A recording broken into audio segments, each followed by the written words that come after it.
Bienvenue dans cette vidéo, là où nous entamons véritablement Bash.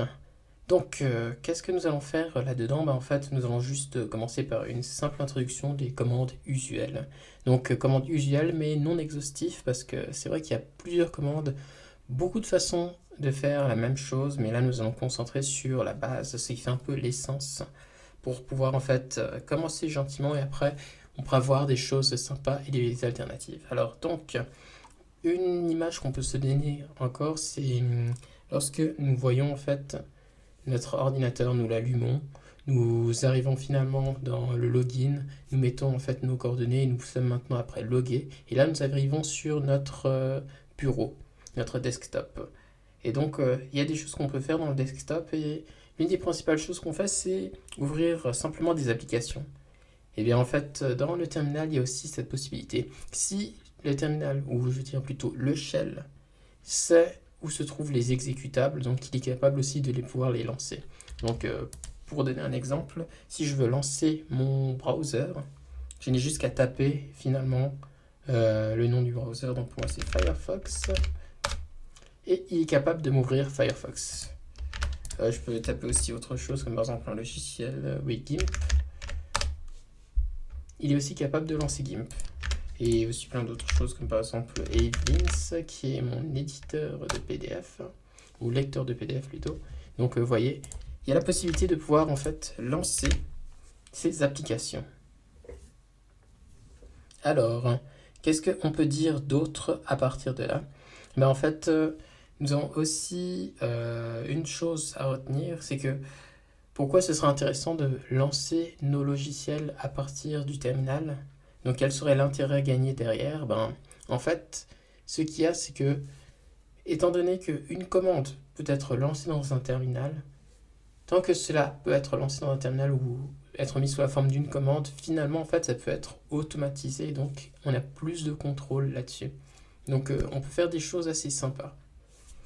Alors, nous avons aussi, mis à part ça, des applications aussi pour le terminal, donc qui s'exécutent au sein du terminal. Donc nous pouvons avoir des trucs comme un éditeur de texte Vim ou bien Nano. Nous pouvons aussi avoir comme par exemple même un truc pour les calendriers, Calcurs. Ou nous pouvons aussi... comment quitter déjà avec ça? Je pense que c'est comme ça. Et ouais, on peut aussi avoir des trucs comme Hashtop pour voir en fait l'évolution de notre système. Donc il y a bel et bien des applications qui se trouvent au sein du shell et donc qui peuvent être lancées donc directement dedans. Alors, autre chose, c'est que nous pouvons aussi voir la navigation. C'est qu'en fait nous avons la possibilité de pouvoir naviguer au sein du terminal pour pouvoir en fait voir nos fichiers, voir nos dossiers et pouvoir les manipuler. Donc pour ça, nous avons quelques commandes qui peuvent être utilisées. Ah oui, d'ailleurs, pourquoi j'ai pas commencé par là? Donc nous avons une commande qui est aussi assez sympa qui s'appelle la commande echo, qui va en fait nous permettre de faire notre premier Hello World. Donc en fait, cette commande-là va juste prendre ce qu'on lui donne et ensuite va l'afficher. Donc pour l'instant, ça paraît inutile, mais vous verrez qu'en fait, c'est pas mal et extrêmement puissant lorsque c'est combiné avec d'autres éléments. Alors, nous passons à autre chose. Nous allons plutôt voir maintenant comment naviguer au travers des dossiers et fichiers. Donc, nous avons la commande ls. Donc, ls qui tient pour liste. Donc, si nous tapons ls et que nous appuyons sur entrée, donc nous voyons que finalement, nous avons une liste d'éléments qui apparaît. Donc, c'est finalement des dossiers et des éléments comme ça sont juste des fichiers. Donc, pour donner un exemple d'ailleurs, je vais ouvrir un explorateur de fichiers. Donc, je vais prendre Nautilus et lancer. D'accord. Donc, ce qui veut dire que maintenant, je devrais l'avoir. Ah, mais il est sur une autre fenêtre. Voilà, comme ça. Donc, voilà. Donc, comme nous le voyons ici, lorsque nous lançons, donc, cet élément-là, donc, c'est la vidéo qui se trouve ici. Nous avons aussi la corbeille ici qui se retrouve là. Nous avons aussi comme par exemple le fichier, le dossier je veux dire, téléchargement qui se trouve ici. Donc on peut aussi voir là. Donc Vous voyez donc la correspondance avec l'explorateur de fichiers. Donc c'est-à-dire si je rentre dans téléchargement, pour rentrer avec le terminal, il faut juste utiliser la commande cd pour change directory. Et donc après, il n'y a plus qu'à taper le nom du dossier qu'on veut rejoindre. Donc souvent on tape les premières lettres, on appuie sur Tab et il fait la complétion tout seul. Et voilà, donc maintenant nous sommes dans téléchargement. Donc, on peut faire un ls list. Bon, pour voir qu'il n'y a rien, parce que oui, on n'a encore rien mis. Et ce qui fait qu'on peut maintenant s'intéresser à autre chose, à savoir remplir ce dossier. Donc ce qu'on peut faire, c'est tout simplement, comme par exemple, utiliser la commande touch, qui va juste en fait créer des fichiers. Donc je peux faire touch note.txt, je pense, ou note.md. Ils vont aussi avoir fichier.txt. Donc vous voyez, j'ai mis 3 noms différents parce que finalement, ce qu'il y a de cool, c'est que avec touch, on peut en générer plusieurs. Donc j'ai généré les 3 là. Bon, bien sûr, si on regarde avec un éditeur de texte, ils sont complètement vides. D'ailleurs, pour regarder à l'intérieur d'un fichier, donc il suffit juste d'utiliser la commande cat fichier. Sauf que je ne sais plus du tout ce que voulait dire cat. Il faudrait que je regarde à nouveau. Et donc voilà, on voit que ces fichiers sont vides. Alors, en ce qui concerne aussi la création de dossiers, on peut faire mkdir. Donc, on peut faire mkdir comme par exemple alpha, bêta et delta. Donc voilà, nous avons 3 dossiers qui ont été créés de cette façon-là. Donc simple comme bonjour. Alors nous avons quoi d'autre, mis à part ça? Les fichiers et les dossiers, ce qu'on peut faire aussi, c'est de pouvoir les copier ou les coller. Donc comme par exemple, je peux en fait faire comme par exemple, encore une fois, un touch copy.md et ensuite, en fait, je pourrais le déplacer dans un des dossiers, comme par exemple, je vais le déplacer dans delta et faire cp, donc qui veut dire copy. Et donc je vais prendre le fichier que je veux, donc copy, et ensuite je vais l'envoyer dans delta. Et voilà, donc il a été copié au sein de delta. Donc simple comme bonjour. À partir de là, donc, nous pouvons faire aussi autre chose. Quoi d'autre pouvons-nous faire à ce niveau-là? En fait, on peut aussi copier un dossier. Donc si je prends comme par exemple alpha, je peux faire cp alpha. Donc c'est alpha comme ça. Dans je vais faire gamma. Donc je crée un dossier gamma en copiant alpha. Donc ça peut pas vraiment être fait parce que il faut utiliser -r. Parce qu'en fait c'est un dossier, donc on doit le faire récursivement. Si on copie le dossier, il faut aussi copier ceux qui sont à l'intérieur. Si c'était seulement un fichier, donc il n'y aurait pas besoin de mettre le récursif. Donc voilà. Nous avons maintenant gamma qui a été créé. Et donc ça peut aussi marcher comme par exemple avec delta, donc il y a des fichiers, donc c'est pour vous montrer. Donc si on fait ls delta, donc il a un fichier dedans, c'est copy.md. Si on fait alors cp delta, et on va appeler ça oméga parce que j'ai pas beaucoup d'inspiration. Donc il faut mettre le -r, sinon ça va pas pouvoir le faire. Donc avec ça, nous avons créé oméga à l'intérieur. Et donc oméga a aussi copie dedans. Alors donc j'ai pu montrer comment en fait écrire créer des fichiers, créer des dossiers, mais il faut aussi voir comment on peut écrire dedans. Donc habituellement ce qu'on fait justement c'est utiliser comme par exemple echo. Donc on fait comme par exemple hello world et on va envoyer dans note.md.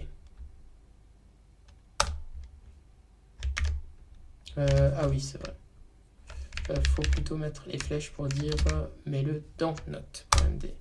Et voilà, note.md a maintenant quelque chose dedans. On peut aussi faire pareil, comme par exemple à la place de note.md, on peut faire copy.md. Et voilà. En plus donc de faire des copies, on peut aussi faire des mouvements en fait. Donc comme par exemple, nous voulons déplacer md. Donc dedans. Donc c'est juste faire la commande move mv donc un premier fichier. Donc par exemple on va dire F1, après F2, après F3, et ainsi de suite. Mais à la fin, il faut que ce soit justement un dossier, donc on va dire D0 comme par exemple. Donc ça veut dire qu'il va copier tous les éléments qui ont été donnés précédemment pour l'envoyer donc dans le dossier. Mais donc ici on va pas forcément s'attarder là-dessus. Ce qu'on peut faire aussi, c'est comme par exemple j'ai envie de copier en fait tous les fichiers .md dans bêta. Donc en fait je pourrais essayer de les faire un à un, mais il y a aussi une particularité donc qu'on peut utiliser, c'est qu'en fait on peut faire mv étoile.md, donc tous les fichiers qui ont une extension md, et on l'envoie donc dans le dossier bêta. Et voilà, il a choisi ça. Donc ça a l'air de rien vu qu'il n'y en avait seulement que deux fichiers, mais ça veut dire que si on tombe comme par exemple sur un projet avec peut-être 200 fichiers, et il y en a 80 qui sont des fichiers Excel comme par exemple, et qu'on voudrait les mettre dans un dossier, qu'on voudrait tous les supprimer, ben, en fait il faudrait juste utiliser étoile, point, et ensuite l'extension pour Excel c'est XLSX je crois. Et donc après il va trouver les fichiers par leur extension. Donc ça peut être pas mal si je me dis ah bah, j'aimerais en fait déplacer toutes les vidéos, ou j'aimerais pouvoir copier tous les fichiers doc. Donc très pratique. Alors nous avons aussi mis à part le mouvement, la suppression, donc c'est un peu comme on l'a vu avec la copie. Donc c'est juste faire rm comme par exemple le fichier.txt et le fichier est supprimé. Si c'est un dossier on fait rm oméga. Donc ici ça va pas marcher parce qu'il faut aussi mettre un -r. En lançant donc oméga se fait supprimer. Donc voilà, c'est 2-3 éléments assez simples. Donc c'était ce qui concerne la navigation et la gestion de fichiers avec le shell. Donc ce shell bash nous donne aussi un autre élément qui est assez sympa, donc une autre commande bonus qui s'appelle man. Donc man pour manual. Donc l'avantage qu'a manual ou man justement c'est qui nous permet en fait de pouvoir voir et d'écrire les autres commandes que nous utilisons. Donc si on fait echo, il va pouvoir en fait nous donner des informations dessus. Donc par exemple on voit le nom, donc c'est echo, il y a une petite description, parfois ça peut être une ou deux lignes et parfois ça peut être un long texte. Donc ici echo ce qu'il fait c'est qu'il affiche une ligne de texte. Donc on montre aussi sa syntaxe, comment l'utiliser. Il y a aussi des options comme -n, -e et tout ça. Et donc il a une documentation assez bien et assez intéressante. Donc comme ça, si on veut avoir plus d'infos sur une commande et voir ce qu'elle fait, on pourra avoir ça. Parce que finalement, c'est vrai que j'en ai pas parlé, mais les commandes suivent une norme qui s'appelle la norme POSIX. Et dans sa description, il y a aussi quelque chose d'intéressant, c'est que finalement, on n'essaie pas de faire de la polyvalence au niveau des commandes, où on essaie d'en faire le moins possible. C'est qu'en fait, on veut qu'une commande fasse une chose, mais que cette chose-là, elle la fasse très bien. Donc ça veut dire que pour la commande echo, justement, je ne pense pas qu'il y ait la possibilité de pouvoir déplacer les dossiers avec la commande echo. Donc on ne va pas surcharger cette commande, elle va juste se charger de faire en fait l'affichage. Et donc pour faire autre chose, c'est une autre commande qui s'en charge. Donc pourquoi faire ça? C'est parce que finalement, dans la suite, il y aura la possibilité de combiner les commandes. Donc comme on combinerait des fonctions et tout, donc que ce soit donc, via de pipeline ou bien avec l'aide de script. Donc ce qui nous permet en fait de pouvoir les mettre ensemble et de créer en fait des fonctionnalités plus puissantes. Et donc pour ça, il faut juste que chacun d'entre eux puisse en fait jouer son rôle et le jouer très bien. Donc c'est à peu près ça. Nous avons aussi, comme par exemple, on va voir s'il y a man 4. Parce que parfois, il n'y a pas pour tout le monde, mais normalement pour presque plus de 90% des cas, nous avons un manuel. Donc comme par exemple 4, voilà, c'est pour concatenate. Donc c'est pour concaténer des fichiers. Donc en fait, c'est vrai que j'utilise cat pour regarder à l'intérieur d'un fichier, mais en fait, cat a aussi la possibilité en fait d'afficher le contenu de plusieurs fichiers. Donc peut-être si je montre un exemple comme ça, si on fait cat note.txt, d'accord, donc on va faire touch fichier.txt, donc on va faire echo info 1, on va l'envoyer d'abord dans note.txt et echo, on va mettre info 2, on va mettre dans fichier.txt. Donc si on regarde au niveau des deux, donc si je fais 4, c'est pareil, mon fichier.txt et 4 info, je crois que c'est ça. Ah non, c'est pas info, c'est note. Donc c'est à dire que note à info 1 et fichier à info 2.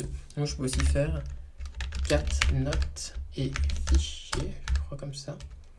Donc il va m'afficher le contenu d'abord de note, donc ça va être info 1, et ensuite fichier, donc qui va être info 2. Donc si note avait plus d'une ligne, en fait d'abord il afficherait tout le contenu de note et ensuite tout le contenu de fichier. Donc ça peut nous permettre en fait de concaténer deux fichiers. C'est que finalement je me dis ah bah en fait je vais mettre note et fichier ensemble dans un même fichier, donc j'ai juste qu'à faire 4 notes et fichier, et après je le mets comme par exemple dans new.txt.